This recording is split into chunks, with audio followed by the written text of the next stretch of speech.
ايه ازيكم عاملين ايه؟ وحشتوني جدا جدا جدا. يسعد صباحكم او يسعد مساءكم على حسب انتوا بتشوفوني الساعة كام.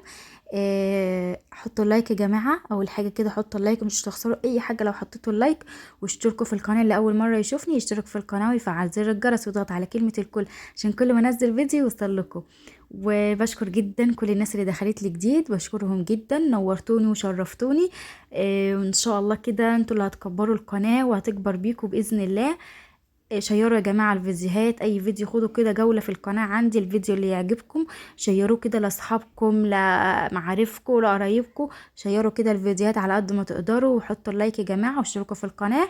ويا رب كده ان شاء الله كده احاول ان انا انزل لكم فيديوهات حلوة، فيديوهات ان هي تحبوا تتفرجوا عليها، تتشجعوا منها، تاخدوا منها افكار باذن الله كده. بس فيديو النهاردة فيديو كده خفيف على قلوبكم ان شاء الله. فيديو كده في السريع، حبيت كده اعمل معاكم روتين كده خفيف. وهنفاجئ حد كده غالي عليا، هنجيب كده هدية حلوة وهننزل بقى نديها له، هتشوفوا معانا الهدية وهتشوفوا وانا بقدمها له، وكل حاجة هتشوفوها معايا بالتفصيل في الفيديو.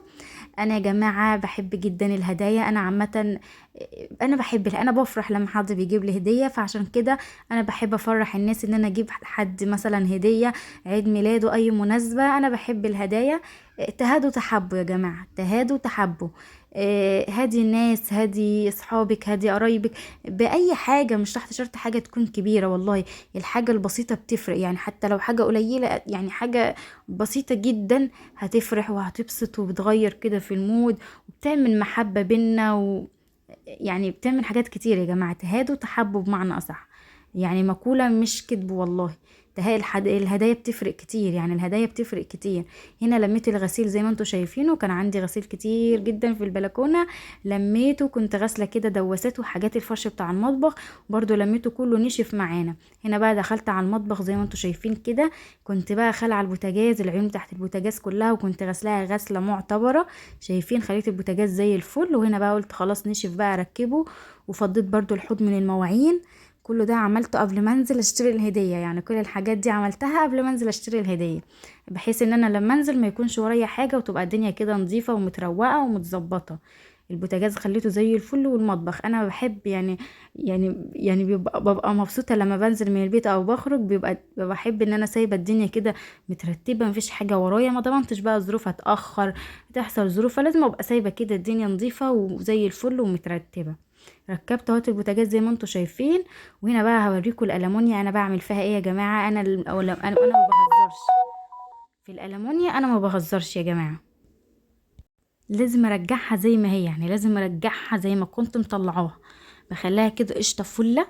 طبعا هي بتتنقر دي بقى من الاكل، فاي تنقيطه كده فيها، ده من لما الاكل مثلا بيقعد فيها او حاجه، لكن كنظافه زي ما انتوا شايفين اهو ببقى عامله في الالمونيا ايه، ما انا ما بسيبش الالمونيا من تحت ايدي غير وانا مخليها زي الفل كده، شايفين.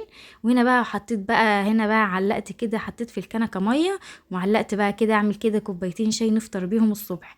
ده كان روتين الصبح بقى ويومي اللي هو اول كده ما صحيت. بعد كده بقى نزلت زي ما انتوا شايفين كده، اشتريت الهديه دي الجميله دي. طبعا مش هوديها بكيسها، مش هوديها بالكيس بتاعها خالص، انا هحطها في علبه الهدايا دي اهي. هفتحها كده واحطها بشكل، طبعا جايباها من المحل بالكيس، بس انا عندي شنطه هدايا، فهفتح شنطه الهدايا دي بهدي بها ناس كتير، وهي نفس الشنطه بتاعت السنه اللي فاتت اللي انا نزلت لها في الهديه، فجبت لها حطها برضو في نفس الشنطه.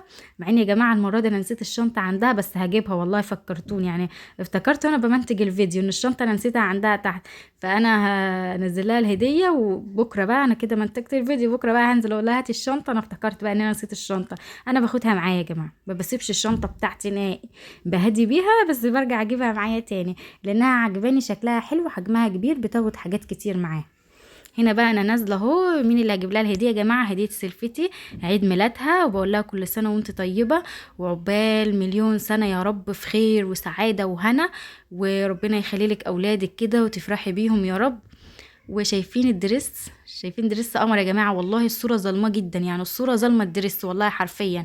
هو خامته تحفه جدا، خامته حلوه، والستيل بتاعه جميل، عامل يعني هو دريس مدي على فستان شويه، شايفين التصميم بتاعه هنا هي قاسته، قلت لها بقى اوريه كده الناس اللي بتتفرج علينا، اوريهم كده واشارك معاكم الدريس ده القمر. وعايزه رايكم في الكومنتات، اكتبوا لي الدريس حلو فعلا ولا لا، وذوقي حلو ولا لا.